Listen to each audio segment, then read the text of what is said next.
It's time for the Sunnyside View podcast.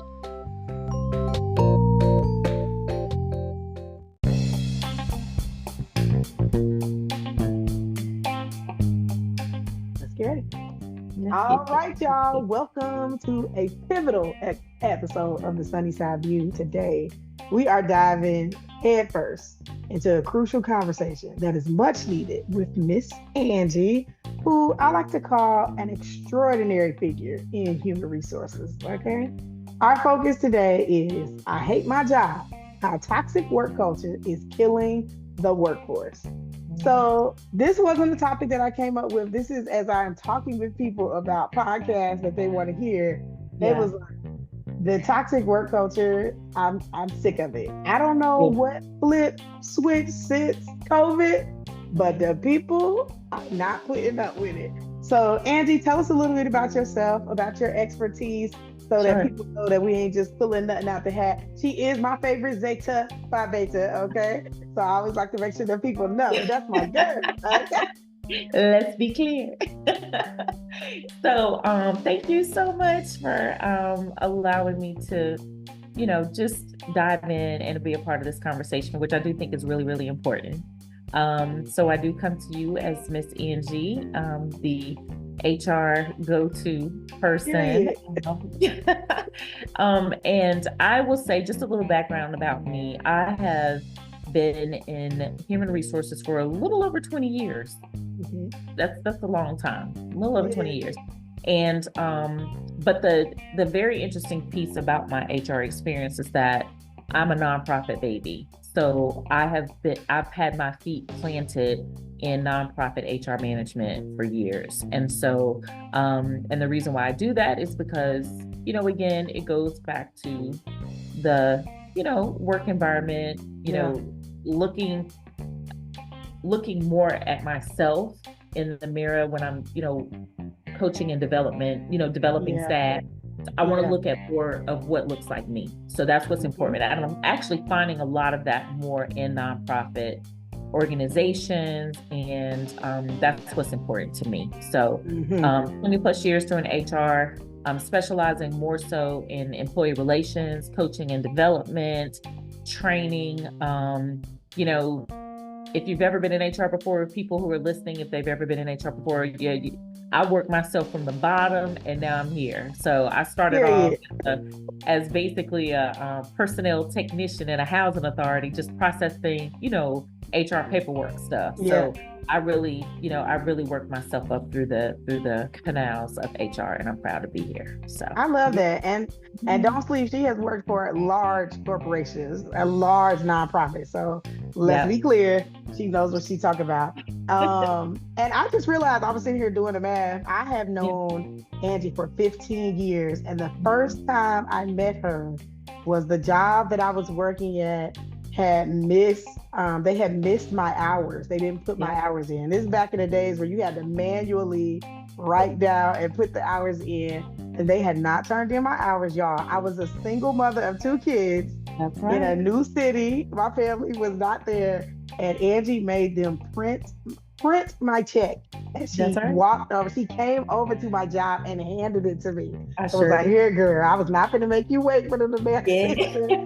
And we've been fam ever since. And I think I built some really great relationships during that time. So a lot of those folks who I was doing those manual checks for, including yourself, it's been a longevity of respect and friendship that I've, But I think that goes to, it really leads us into the conversation tonight, is the culture that the way in which you did that, it set an expectancy of a culture for the whole organization. Yeah. I immediately felt like if something was wrong, I could say something was wrong or that I needed help with something, and that I could go to my company and that they were going to show up. Yeah. Unfortunately, right now, from the people who have reached out to ask about this podcast episode, it is not the case. And as I mentioned to you earlier, I don't know if it's COVID. All I know is once COVID hit, people started talking a lot louder. Have you noticed that yourself too? Or is it, was it like that before? Because I've never been in HR, so I don't know if this has always been a conversation, but now the people making TikToks about it. Yeah, people are talking about it. And I think COVID put us in a place where it sat us down and it gave people time to really think about the experiences that they were going through, even at that time. Because believe it or not, there were organizations and companies who were all kind of thrown up in a whirlwind on how to handle COVID, period. You know, do we put in new leave policies? What, you know, how long is a person supposed to be out? And when I tell you, you know, the previous organization I was with, we were burnt out. But one of the things that I always thought was really important is to always have that level of compassion, that relatability. Even if your title is HR, you're still human and you have to respect these individuals. So there's a lot of compassion that I put into the work that I do. And I think that also comes with establishing credibility too. And so it, you know, again, I think around, you know, 2020, 2021, people were thinking and they were paying attention and they were like, wait a minute, I'm not getting, you know, that type of attention that I should, or, you know, and believe it or not, people were leaving their, you know, companies and stuff. And then companies were reacting and they were just putting bodies in seats. And that even means management. They were just putting people to lead somebody who's never led before. So these folks are scared. They don't know how to, you know, lead a person who's been with the organization for, you know, 15, 20 years. Yeah. But just it's a process. And I think what needs to happen for organizations, I think, it really does start with the leadership. It starts with the leadership within the organization. Okay. I'm just being honest. They have to be held. They have to be ready to be held accountable, you know, because let me tell you something. People are looking at these Glassdoor reviews for your company, for your organization. And if they see that, you know, management has a big red X on there, or CEO approval is less than 50%, trust me, these colleagues are talking out here. They're sharing information. They're sharing it on Glassdoor. They're sharing it on Google. They're sharing it on Indeed. They're sharing it on LinkedIn. Let's be clear. Those little posts they put out there and liking something and reposting it and sharing, trust me, they're feeling it and they're sharing it. So. Oh yeah, and I feel like we hear a lot of like HR conversations about what companies are expecting. But I feel like now in recent years, we started to hear about what the people are saying about the companies. You know, I think before it was like, oh, if you want to work at, you know, this high tech company, you got to be this, and this. And now people like, no, if you want me to work there, I need this, and this. And so when we think about some of those changes, you know, what are some common challenges that you feel like organizations face when it comes to cultivating a positive workforce culture? You know, and how does that impact employee retention? Because that's what it really matters. Yeah, that's really what it is. So I think ultimately the challenges that most organizations face is really holding true to their mission and their values, right? Most organizations have a mission statement, you know, they have a set of organization, you know, values or behaviors that they want their, you know, employees and colleagues to follow, right? And honestly, the org values should be very, very simple. They really should be how you're, you know, going through your day every day. You know, when you think about, like when I think about one of the other organizations I worked for, one of their, they were called the 5 C's. Okay. Their org values were the 5 C's.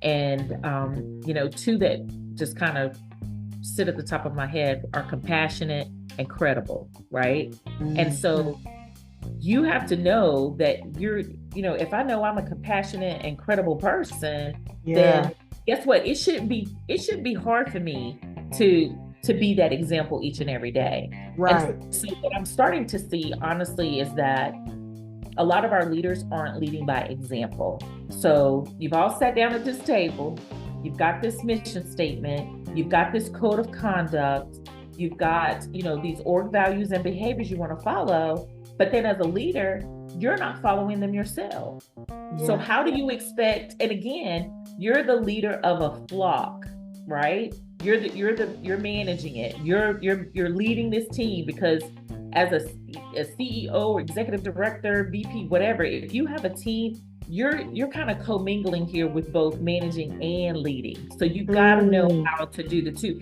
And the thing about it is, distinctively, managing and leading are two different things. What is that? What's the difference? Because I don't think people know that it's different. Managing somebody and leading somebody are two very different things. Yes. What would you say the differences are between those two?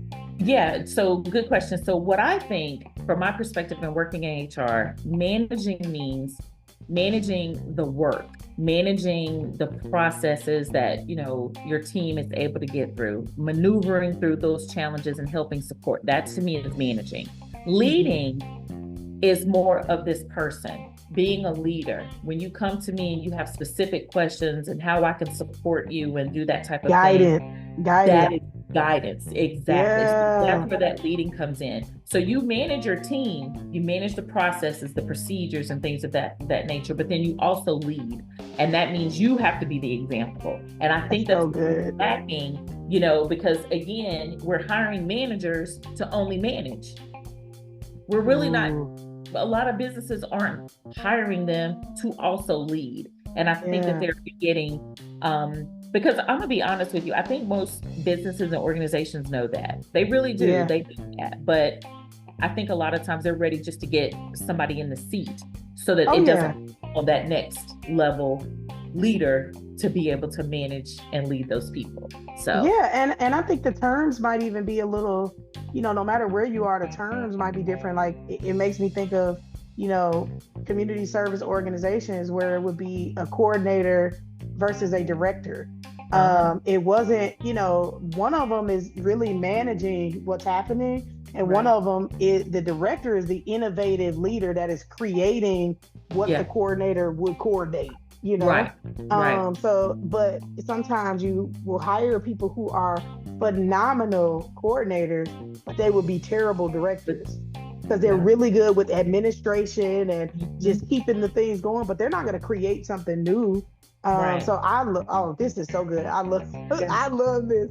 So let me ask, I'm like, my mind is like going. So let me ask, how, in your experience, you kind of talked about culture a little bit, but how do you create culture when you've got remote work, and virtual teams?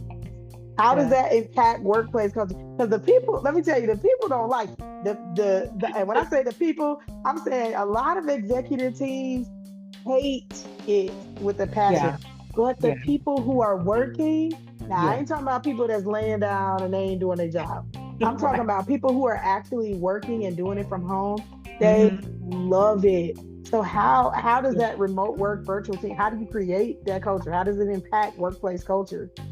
So I think, first of all, in order for a virtual or remote workplace to, work cohesively, I think what we have to do and remember is that there's a few things. Number one, we need to make sure that our technology is where it needs to be. You know what I'm saying? So if we're using Zooms, Teams, Slack, whatever, system you're using, make sure it's reliable and it's good to go, right? The next thing I think that's important is making sure that we're giving our employees and our colleagues time to have what they call, I know our organization calls them water cooler conversations. Right? So what those water cooler conversations do ultimately is allow individuals to have a safe space where they can take time out their day, spend an hour with their colleagues, spend an hour with the organization. And for us, we do sort of a bi-weekly conversation called Ask Us Anything. And so we open up ourselves on a Friday afternoon and we're there for an hour and people can pop in and we're chit-chatting, and it's basically just like walking through the conference room, and you hear a conversation that's happening. So I think it's important to establish that team cohesiveness in the work environment. There's just so many different opportunities that you can do. You can do training and development sessions together through Percipio, Udemy, those type of learning platforms. You can actually pull a team of people together from different departments, walk through, a session together. But it really is, an opportunity for that cohesiveness to happen and to get over those blocks with challenges. You know what I'm saying? Because again, just pulling a team together virtually once a month for a staff meeting, that's not enough. That's not enough. And I work for a 100% digital remote organization. And so we don't have an office. Our office is like right now, where I'm at right now. And so we have to be intentional and on purpose about how we build our teams and bring them together, because we have, individuals that work for our organization that work in different countries, different time zones. Both of my direct reports, one lives in Texas and the other one lives in California. So there's a time zone difference. So, again, creating core hours and things of that nature is really important too. But, for the most part, again, I think priority is making sure you've got the technology in place to be able to bring the teams together, and then you start establishing those activities and using some of those learning platforms that you have in order to, just continue to build on your virtual team and that that environment. I love that. I love how you're utilizing, like you said, those digital aspects and just saying, "Hey, stop through." I think when I was working full time at the church.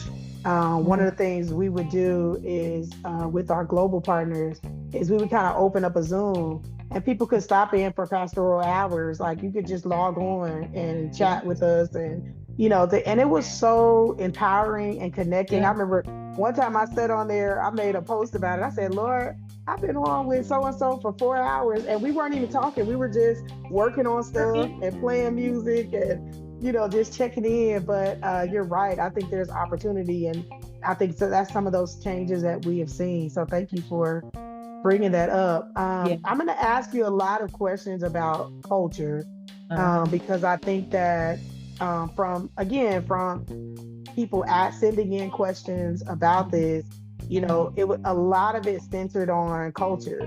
So, in your experience, what are the signs that a company's culture might be contributing to employee dissatisfaction or turnover? Ooh, let's talk about the lack thereof. It's a lot, and I'm gonna run it off real quick. I mean, lack of communication, lack of transparency, lack of recognition, lack of appreciation, poor leadership, and I think the biggest thing is lack of work-life balance. Because if you've got the ability to, flex time and get work done or whatever, some organizations are just not giving their colleagues, their employees that breathing room. And like I said, there's a lot of challenges that are out there. And even in a remote environment, what I've taken fashion to, because I've been doing remote work for years now, but now I'm really directing a team. Like I'm hands-on with my team. But what's important too is putting, the personal back into how we lead and manage, because it's still okay. Guess what? The post office is still open. You could still send someone a card and say thanks for, doing such a great job on this particular project, put their address on it, slap a stamp on it and drop it in the mail. Because snail mail is still out there. It's still out there. People really love when you write your name on something. Yes, they do. I do that with my students now. Like when it's their birthday, I'll make sure I take time to hand write them a card. I literally put one little lollipop I done got from Dollar Tree. That's right. And I put it in tape it to the card and give it to them. And you would think that I gave these kids a PlayStation. Like, Yeah. did you get your Professor B birthday card? But it's because I take time. In the card, I don't just say happy birthday. I point out Right. something specific that they did or that they're That's right. doing and that they're amazing in, and just tell them I'm so excited for their birthday. And Yeah. I mean, you would think it's like Willy Wonka, like they got the golden ticket. Right. Like it's Right. it's the Exactly. thing. Yeah, but it's time. Like you said, if somebody took time to see me and to say that they saw me. So, oh no, this is. I mean, I already know the people gonna keep sending in stuff. Okay. Somebody asked, can you share what advice do you have for employees who feel like they're disconnected from their workplace culture, and how can they actively contribute to positive change? So it looks like it's two questions. What advice do you have for employees who feel like they're disconnected from the workplace culture? And then the second part is, how can they actively contribute to there being some type of positive change, I guess, from the workplace culture? Okay. What do you think about that? So what I think about that, and I think those are two really good questions. You'll probably have to remind me on the second one again in a minute, because this first thing I think is really important.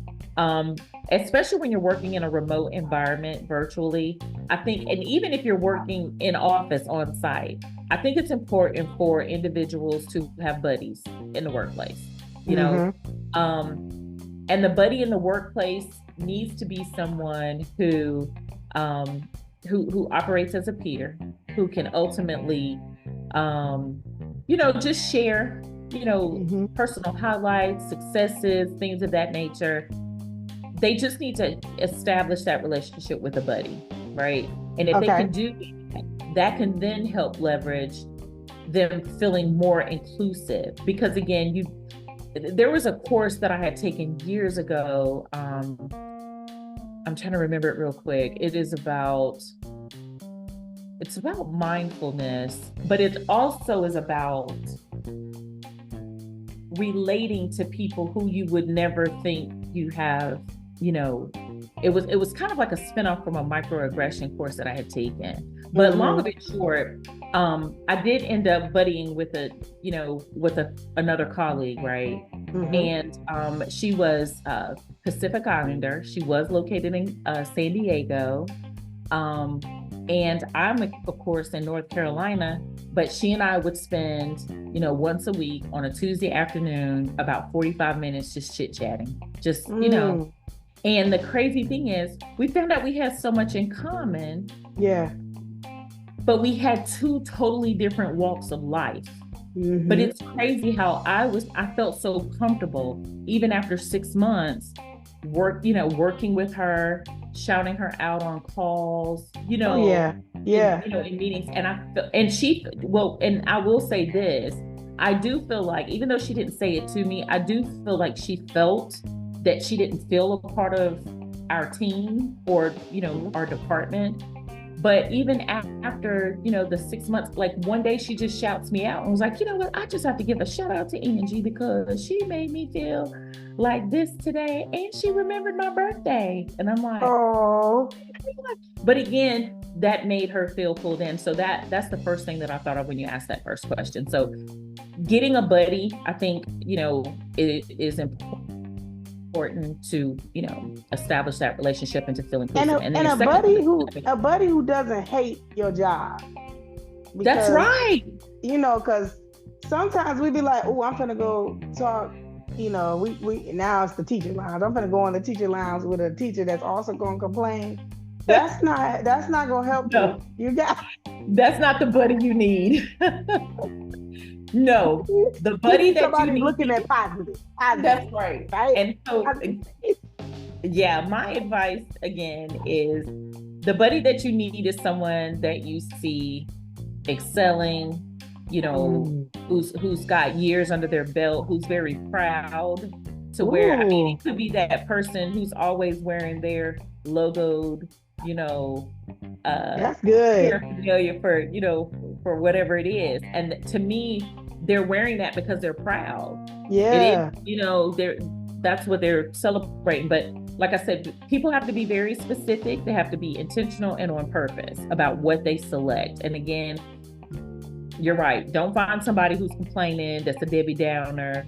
You don't want that type of person, but you definitely want to make sure that you keep your eye on the prize. And even if it's someone that you see, yourself in their position in 5 years, and you've heard how they progress, you can make them your buddy and say, hey, Professor B, I see you're at this level now. I see how you have, and I love it. And what can I learn from you? That type of thing. You can make it personal. You can make it work. You can make it whatever you want, but establish that buddy system, I think, is really important. So that's good. I don't think I've really heard that clearly when you're talking about when you feel disconnected. I think sometimes when we feel disconnected, we want other people to do something about it. And you're like, hey, you got to take that first step. You got to say, hey, I'm gonna put my best foot forward first. And then if there's no change, then you make decisions as you need to. But let's not start off jumping ship. So I love that. Right. And I feel like you really answered that second part, because it was like, how do you actively contribute to that positive change? I think you said it, when you buddy up and you start to notice these little things, having those cards, paying attention to the person who wears the logo. That is top tier information right there. Yeah. So I love that. I love that you shared it. Okay. Yeah. Somebody said, what are some key components of an inclusive workplace culture, and how can organizations ensure diversity and equity are woven into the fabric of their community? I promise that was not my question, but it sounded like something. Well, obviously, the question is like really spot on. It almost answers itself. So the diversity and representation is important. We need to make sure that when we're hiring, and if you have the power, hire.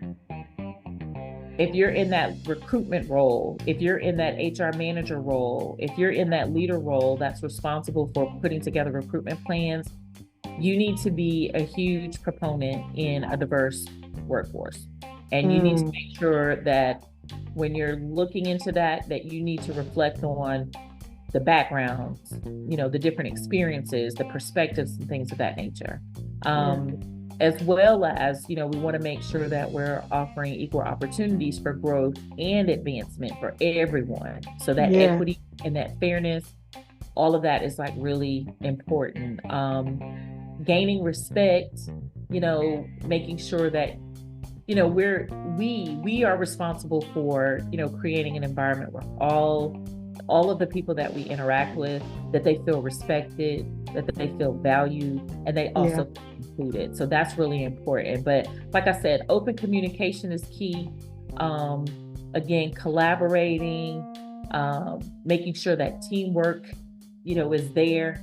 And just accountability and transparency. I think that's really important as well, as far as making sure that, that there's some, that there is that inclusive workplace. Yeah. And I'm going to tell you another thing that I also think is really important, and not there. I will say this. I think when, I'm going to touch on the George Floyd situation for a hot second. When that tragedy happened, it literally affected everyone. No matter who you are, people can sit here and say, oh, it didn't affect me. Yeah, it affected everyone, right? Everyone. Yeah. But what I also noticed was a lot of organizations were running around trying to establish that they cared about Black people. Yeah, they wanted to, we care. And, I had worked for an organization where at the time that happened, people were really wanting to wear their Black Lives Matter shirts and pins and, things to really stand up, their voice. From my perspective, I was okay with that. I didn't consider that a disruption, because again, that's the quiet nonverbal way of supporting something. Because again, you've got other cultures that do the same thing. Right? Absolutely. And so when it came down to it, it was really a tough tug of war for me, because I literally reached out to the CEO and said, listen, we need to have a candid conversation, because I'm going to tell you something personal. And the personal story that I shared was that, my husband, is 6'4", 215 pounds, has a heavy, deep voice. He's a natural threat to the people who feel, you know what I'm saying? Yeah. I don't think he's a threat, but for others that, they felt like he is. So I have to remember that when he walks out of that door, I have to make sure that I was praying for him, that whatever he was doing through that, throughout that day, that he was covered, and then made sure that he made it back in each and every day, safely. So one of the things that was established during that time with the previous org was employee resource groups. And so a lot of organizations started popping them up, just, like candy. Like candy. Popcorn popper. And I'm saying to myself, wait a minute, like this, even though I think these are great things to have, they're great to have, but if you're not going to continue and follow through with allowing people to still have a place where they're comfortable and they're safe, because we also want to make sure that we're creating a psychologically safe space for employees and our colleagues. And so during that era, like I said, it just, all of these employee resource groups, and I'm not taking away from it, I think that they're great to have. But if you are with an organization that does have employee resource groups, please get in them. Please be active. Please speak up. We're not telling you to go in and cause any type of, what I'm saying, riots or anything like that. But what I'm saying is go and support, bring to them the awareness, because I came to an organization and during Black History Month, I brought in a speaker from my previous employer. We talked about sickle cell and how, how it affects the Black community. And let me tell you, to see those white eyes light up and look and was like, what? We didn't even know this. And literally a lot of them, that if you were, from what I had experienced at that time, a lot of them did not know what sickle cell was. You didn't know that it was a condition that was specific to the African American population. And so I educated them. So they were, along with our speaker, she did an amazing job.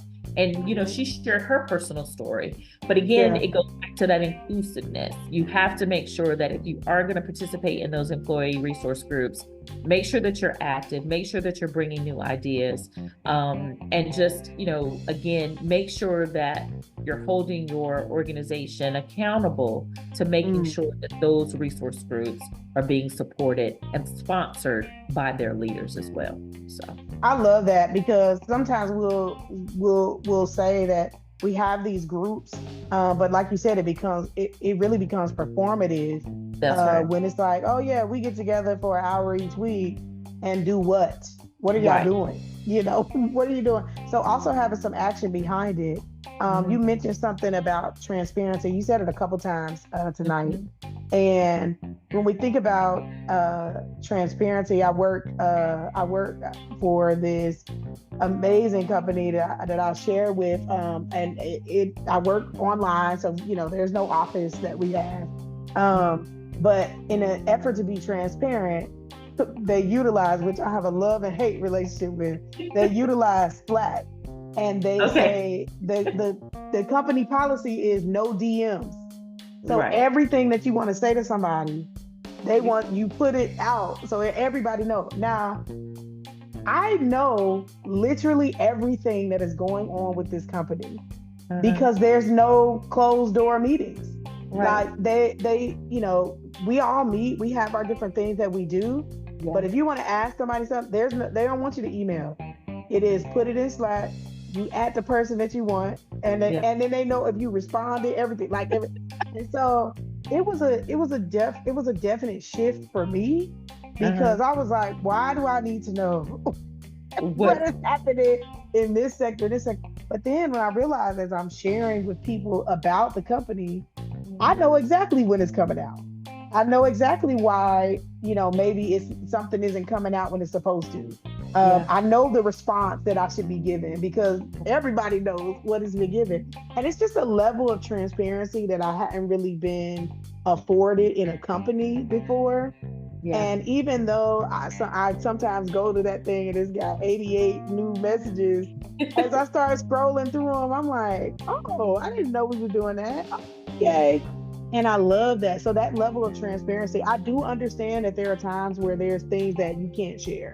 Like I absolutely understand that. Yeah. But I really love that there's the opportunity for us all to, go in and see, like you said, that level of transparency makes people want to be a part. That's and I think that that's something so key that we are missing and that we see. So one more question for you.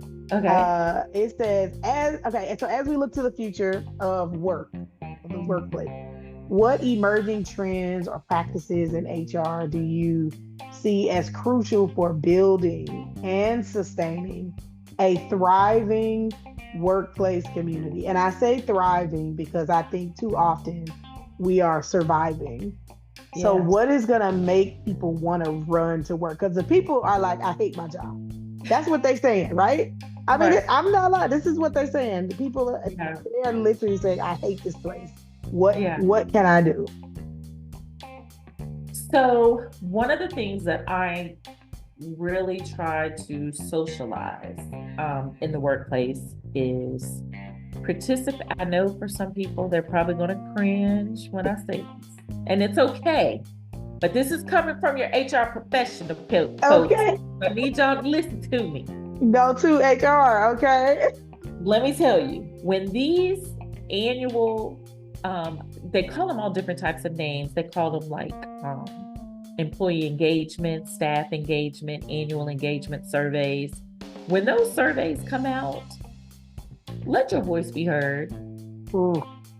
Let your voice be heard. And let me tell you, I've been a part of these employee engagement surveys, like I said, for almost 20 years.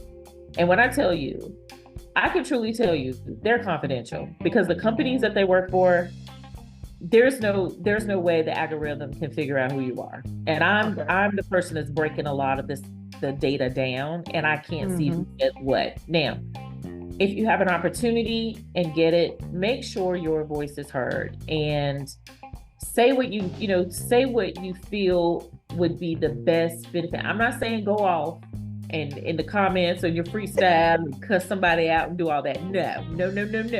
We're going to handle this conversation with diplomacy and tact, okay? Yeah. We're going to be very diplomatic about our conversation and our approach, but make sure you take the time out to let your voice be heard in these engagement surveys, because again, like I tell you, like I'm sharing with a lot of my other folks, action planning is it should be a part of a lot of our managers' goals, because they need to be able to know what's working, what's not working, and areas of improvement. And a lot of times, if you're not having those one-on-ones with your managers, a lot of people aren't having that. They might only see their manager or talk to their leader maybe twice a year, and that's at mid-year reviews and final, But if your annual survey is coming out, make sure that you participate in it. Make sure you give true, honest opinion to the way you think the business is going. They're going to ask the same questions, how is, ABC company going? Does ABC have a future? Do I rarely look for a job? Have I applied for a job recently, or am I getting the support I need from my manager? Those are very simple, routine questions. Go out there, answer those questions, allow your organization to hear your voice. If they have an opportunity for you to offer free comments, like takeaways, areas that you see the organization can improve, share that information with them, because trust me, they're listening. Someone is seeing, whether it be board of directors, they're looking at the CEO of the organization. They're paying attention. the manager, and definitely HR. So, I challenge anyone listening to this just to make sure that their voice is heard. If they have suggestion boxes, whether they're virtual or on site in office, make sure you add your, suggestion box. Nothing, again, anything is up for consideration. We have with our organization, we have a virtual suggestion box. And honestly, it has probably been one of the best, options for us to have, because we're able to look at, even though people want to come anonymously, that's fine. But we've had a few we've had to pick through and be like, no, that makes sense type of thing. But there have been simple requests. There have been requests where individuals have said, listen, we work really hard during the week. Is there anything that we can get for employee recognition or things like that? Guess what? We have final half day Friday. So every Friday, 12 months out of the year, the last Friday, we get a half day. So again, little things. So let your voice be heard. Let your voice be heard. I love that. Yeah, I think, really as we, conclude this, is really paying attention to these small things. People are miserable because small things are not being done. And when they're not being done, they come together and they build up to be these big issues. Yeah. So thank you so much for sharing your time, your space, your energy. I mean, I just love it. I mean, you need to create like a whole Instagram just to answer HR questions. Listen, that is a great idea. The people need it, because as soon as I said it, people start sending in these questions. They said, "Ooh, wait a minute. I had to take some of them out because they was telling where they worked." I said, "Oh, yeah." Thank you. But yeah, okay. So we gonna tell the people we're gonna have you back again. Maybe we'll do a part 2 and get some more questions. Yes. Thank you so much, Angie. You're my favorite. I just love you so much.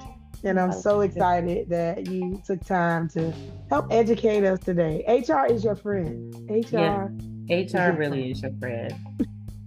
And if they're not, don't work there. Work somewhere else. Yeah, but I'm your friend too. I'm HR and I'm your friend too. I'll be your friend too. So definitely. I love it. Thank you. Thank everybody for listening. Once again, Miss Angie, the human resources guru, is here to tell us all the good things.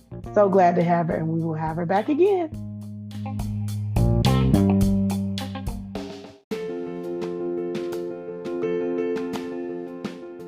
My name is Sunday Joy, and thank you for listening to my mom's podcast.